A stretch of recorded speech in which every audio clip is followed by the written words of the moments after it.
Today, I was wondering, what is better, cura or prusa slicer? And today we're going to figure that out. So if you're wondering how I'm going to run this test, I'm going to be printing 2 Chep cubes, and I'm going to see which one is better. So I loaded up the cube into prusa slicer first, and as you see we get this. So if we slice it, we get this. It's just a standard Chep cube, and the only thing I really changed in this profile is the flow, because my printer has the direct drive setup and isn't stock to the Ender 3 version 2.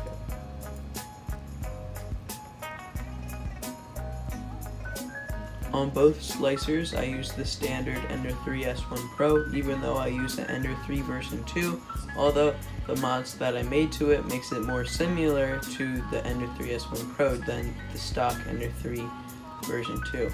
So as you can see, this has 15% infill, 4 bottom layers, 3 parameters, stuff like that.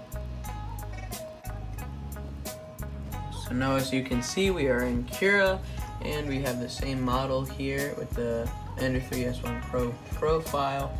Let's give that a slice, and this is the model. It has 2 walls or parameters if you're a prusa slicer user, and 4 top layers, 4 bottom layers with a 20% infill. Now I loaded up my Octoprint server, and I'm about to load in the Ender 3 version 2 Chep Cube Cura and the Ender 3 version 2 Chep Cube Prusa. Alright, now we have the bed mostly leveled, so now let's get the prints going. But before that, we gotta do a filament change, so let's preheat to 200 degrees. As you can see, this isn't a very good filament. I got it like maybe a year ago. It's really crappy filament, so we're gonna change it out to a less crappy filament, although right now I don't really have many filaments, but I'll have to buy more in the future.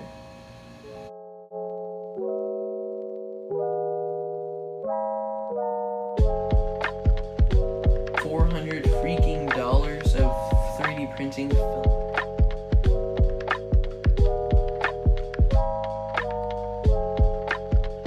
This was originally an Ender 3 version 2, but I've made many mods to it. I've added a Raspberry Pi, new bed leveling, a G10 build plate. I used a Satsana duct with a direct drive mount.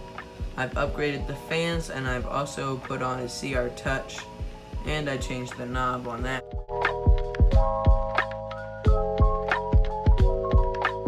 I know this filament looks crappier, but trust me, it works just a little bit better than the other self-PLA, so that's what I'm going to be using for this test. Alright, now let's insert this green filament.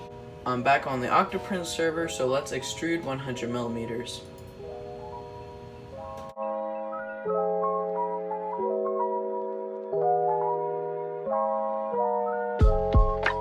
Alright, so first we're going to print the Cura one, and I'll get back to you once that one finishes. If I choose one slicer for which is better, and you aren't agreeing with my opinion, that is completely fine. I'm just finding what slicer works better for my machine and my configuration. Alright, so this is the result we get for the one sliced on Cura, I believe. It looks pretty solid. No errors or issues that are currently visible. So let's take it off. No errors, perfect top, perfect bottom, so Cura did a pretty good job. Let's see if Prusa can top that. Alright, so let's start the Prusa.